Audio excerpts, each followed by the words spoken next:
Hi students, ఈ వీడియోలో మనము తెలుగులో important questions with answers discuss చేద్దాం.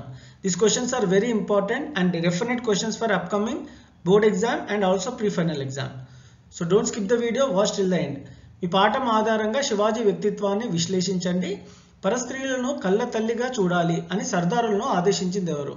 ఆ మహావీరుని యొక్క వ్యక్తిత్వాన్ని విశ్లేషించండి. ఇవన్నిటికీ ఒకటే ఆన్సర్.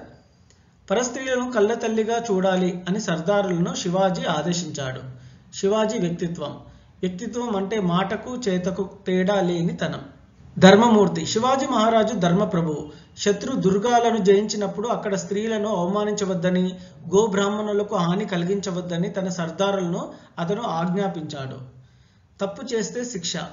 అబ్బాజీ సోందేవుడు కళ్యాణి దుర్గా అంతఃపుర స్త్రీని బంధించి తెచ్చినందుకు కోపించి శివాజీ అతడి ప్రాణాలు తీస్తానని హెచ్చరించాడు. పశ్చాత్తాప హృదయుడు యవనకాంతను విడిపించి తన సర్దారు వల్ల తప్పు జరిగిందని తనను మన్నించమని ఆమెను కోరి ఆమెను పూజించి ఆమెను ఇంటికి పంపాడు. క్షమామూర్తి సోందేవుడు కావాలని తాను తప్పు చేయలేదని, జయోత్సాహంతో తన కళ్ళు కప్పిందని తనకు మన్నించమని శివాజీని కోరాడు. శివాజీ అతని నిర్దోషిత్వాన్ని గ్రహించి సోందేవుని క్షమించాడు. స్త్రీలపై గౌరవం కలవాడు. పతివ్రతల భూలోకాన తిరిగే పుణ్యదేవతలని శివాజీ భావించేవాడు. పతివ్రతలు భారతదేశ భాగ్య కల్పిలతలని శివాజీ అభిప్రాయం. స్త్రీమూర్తులు అగ్నిజ్వాలల వంటి వారిని, వారికి అపచారం చేస్తే రావణుడిలా ధ్వంసం అవుతారని శివాజీ భావన. తప్పును సరిదిద్దడం. ధర్మప్రభువైన శివాజీ యవనకాంతను తన మాతృమూర్తిగా గౌరవించి సన్మానించి కళ్యాణి సర్కారును మంచి మాటలతో ఆదరించి బీజాపురం పంపిన సహృదయుడు. So this is the most expected question for upcoming board exam students. Next, హనుమంతుడు సముద్ర లంఘనం ఎలా చేశాడో రాయండి. మహాబలవంతుడైన హనుమ సముద్రం దాటటానికి ముందు దేవతలను అందరినీ నమస్కరించాడు. తన శరీరాన్ని పెంచాడు. పెద్దగా గర్జించాడు. చేతులు నడుముపై పెట్టాడు. అంగదాది వీరులతో తాను మహాబాణంలా లంకనుకు వెడుతున్నానన్నాడు. సముద్రంపై నుండి వెడుతున్న హనుమంతుడికి సాయం చేద్దామని సముద్రుడు అనుకున్నాడు. రామకార్యం మీద వెళ్తున్న హనుమకు శ్రమ కలగకూడదని సముద్రంలోని మైనాకుని సముద్రుడు బయటకు రమ్మన్నాడు. మైనాకుడు శిఖరాలపై హనుమ కొంచెం విశ్రాంతి తీసుకుంటాడని సముద్రుడు అనుకున్నాడు. మైనాకుడు పైకి లేచాడు.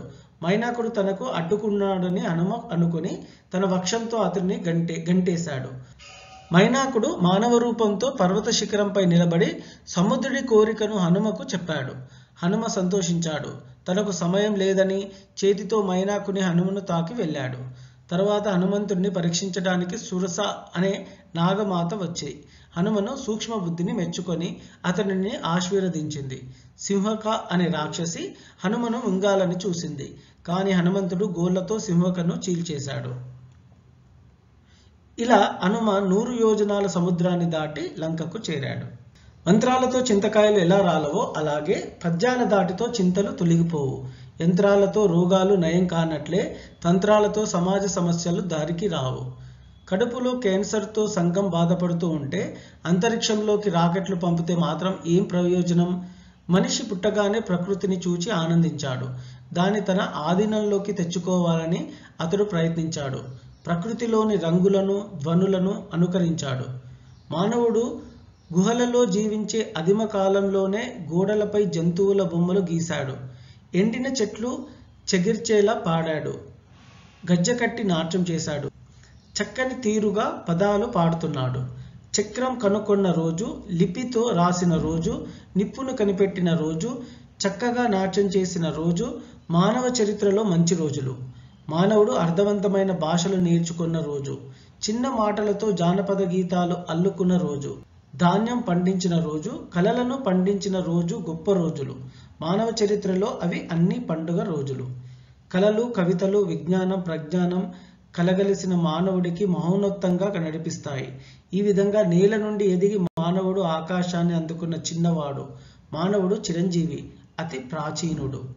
అనాదిగా నడుస్తున్న ఈ మానవుడి జీవన యాత్రలో కళా, కవితలు, జ్ఞాన విజ్ఞానాలు మానవుడి వెంటనే ఉండి అతనితో నడుస్తూ అతన్ని నడిపిస్తున్నాయి. నెక్స్ట్ ఇంపార్టెంట్ క్వశ్చన్,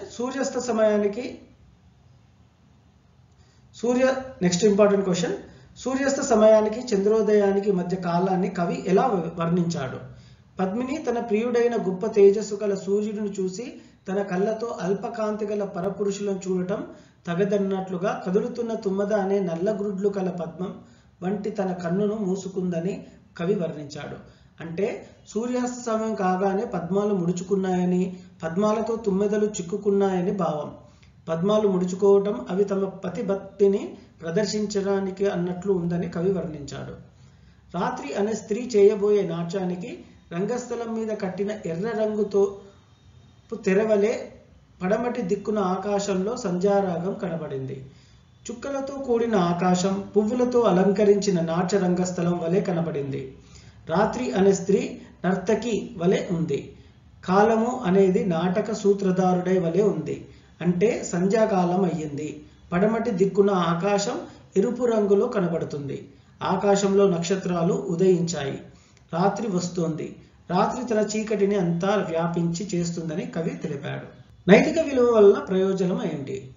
నైతిక విలువలు అంటే నీతి, ధర్మము, సహనము, సజ్జనత్వము, ఓర్మి, సత్యము, స్నేహం వంటి మంచి గుణాల వల్ల కలిగే ప్రయోజనాలు.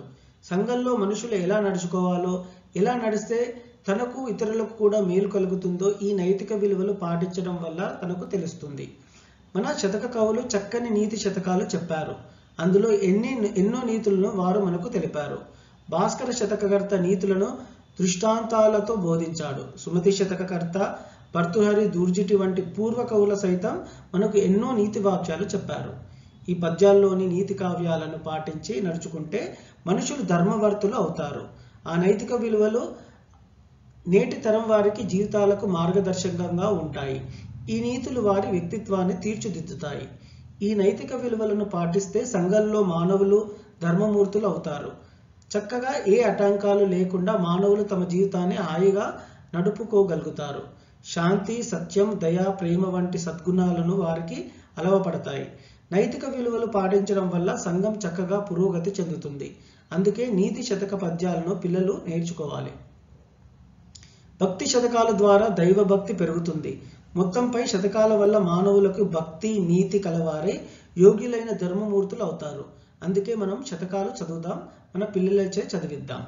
నెక్స్ట్ ఇంపార్టెంట్ క్వశ్చన్, శతక మధురిమ పాఠం ఆధారంగా సజ్జన లక్షణాలను పేర్కొనండి.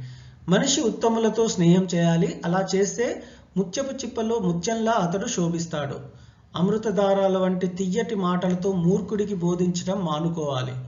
తనకున్న దానితోనే అనాథలను, నిరుపేదలను ప్రేమతో లాలిస్తూ వారికి అన్నం పెట్టాలి. తన దేశాన్ని, తన మతాన్ని, భాషను, ఆచారాలన్నీ అభిమానించే బుద్ధి కలిగి ఉండాలి. ఇతరులు తనకు కీడు చేసినా తాను వారికి అపకారం చేయకుండా ఉపకారమే చేయాలి. ధర్మవర్తులను ఎప్పుడూ తాను నిందించకూడదు. పర ద్రవ్యాన్ని ఆశించి చెడు పనులు చేయకూడదు. వరదల్లో మునిగిపోయే పొలాన్ని దున్నకపోవడం, కరువు వచ్చినప్పుడు దున్నకపోవడం, కరువు వచ్చినప్పుడు చుట్టాలను ఇళ్లకు వెళ్ళకపోవడం, రహస్యాన్ని ఇతరులకు వెళ్లించకపోవడం, పిరికివాడికి సేనానాయకునిగా చేయకపోవడం అనేవి సజ్జన లక్షణాలు. శివాజీకి స్త్రీల పట్ల ఉండే గౌరవభావాన్ని మీ సొంత మాటల్లో వివరించండి. శివాజీ మహారాజుకు స్త్రీల పట్ల గొప్ప గౌరవం ఉంది. అంతఃపుర కాంతలో పుణ్యమునకు నిలయమైన వారిని బంధించడం కానీ, అవమానించడం కానీ ఏ భారతీయుడు చేయరాదని శివాజీ అభిప్రాయపడ్డాడు. అందుకే కళ్యాణి దుర్గంలో అంతఃపుర కాంతను బంధించి తెచ్చిన తన సైన్యాధిపతి సోన్దేవుడిపై శివాజీ మండిపడ్డాడు. వెంటనే ఆమెను విడిపించి, ఆమె గౌరవించి తనను సైన్యాన్ని తోడిచ్చి ఆమెను వారి కోటకు పంపాడు. ఆమెను శివాజీ తన తల్లిగా గౌరవిస్తున్నాడు. స్త్రీలు భారత భూమిపై తిరిగే పుణ్యదేవతలని శివాజీ చెప్పాడు. మన దేశంలో పుట్టిన అనసూయ, సావిత్రి, సీత, సుమతి వంటి పతివ్రతలు తమ పాతివ్రత్యంతో తమ పుట్టింటికి, అత్తవారింటికి కీర్తిని తెచ్చారని శివాజీ మెచ్చుకున్నాడు.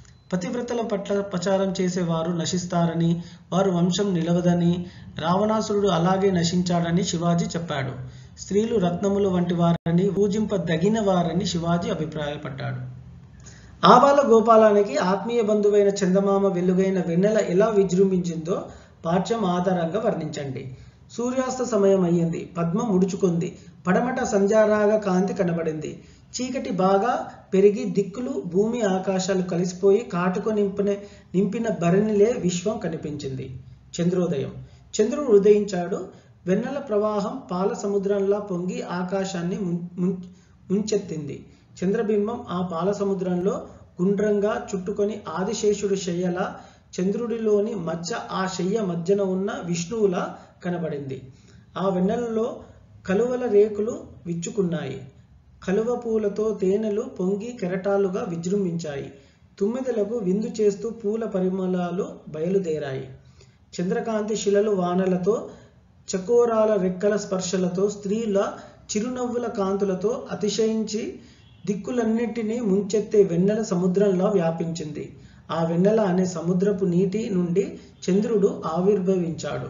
ఆ విధంగా అందంగా, గంభీరంగా, నిండుగా చంద్రుని వెన్నెల వ్యాపించింది. అది రాత్రి అనే ఆలోచనను రానీయలేదు. చీకటి అనే పేరు విననీయలేదు. అవ్యక్తం అనే అనుమానాన్ని కలిగించలేదు. ఆ వెన్నెల కళ్ళకు అమృతపు జల్లులో, శరీరానికి మంచి గంధంలా, మనసుకు ఆనందం తరంగాల్లా విజృంభించింది. శిక్షపాఠంలో కథను సంక్షిప్తంగా రాయండి. వ్యాసుడు సకల విద్యలకు గురువు. ఒకరోజు మధ్యాహ్న వేళలో ఆయన శిష్యులతో కలిసి కాశీనగరంలో బ్రాహ్మణవాడలో భిక్షాటం కోసం వెళ్ళాడు. ఏవో కారణాలు చెప్పి ఎవరూ ఆయనకు భిక్ష పెట్టలేదు. ఆ రోజుకు ఉపవాసం ఉందామని, మరుసటి రోజు భిక్ష తప్పక దొరుకుతుందని వ్యాసుడు నిశ్చయించాడు. ఈశ్వరుడు మాయ వల్ల మరుసటి రోజు కూడా ఎవరూ ఆయనకు భిక్ష పెట్టలేదు. వ్యాసుడు కోపంతో భిక్షపాత్రను నడివీధిలో పగలగొట్టి కాశీవాసులకు 3 తరాల పాటు ధనం, మోక్షం, విద్య లేకపోవుగాక అని శపించబోయాడు. ఇంతలో పార్వతీదేవి ఒక సామాన్య స్త్రీ రూపంలో ఒక బ్రాహ్మణ గృహం వాకిట్లో ప్రత్యక్షమై వ్యాసును మందలించి తన ఇంటికి భోజనానికి రమ్మని ఆహ్వానించింది. అప్పుడు వ్యాసుడు, సూర్యుడు అస్తమిస్తున్నాడు. నాకు 10,000 మంది శిష్యులున్నారు. వారు తినకుండా నేను తినను. అప్పుడు పార్వతీదేవి నవ్వి, నీవు శిష్యులందరికీ నీ వెంట తీసుకొని రా. ఈశ్వరుడు దయతో ఎంతమంది వచ్చినా కావలసిన పదార్థాలు పెడతాను అని చెప్పింది. వ్యాసుడు సరే అని గంగలో స్నానం చేసి వచ్చాడు. పార్వతీదేవి వారికి ఎదురేగి స్వాగతం చెప్పి భోజనశాలలో వారందరికీ భోజనం పెట్టింది.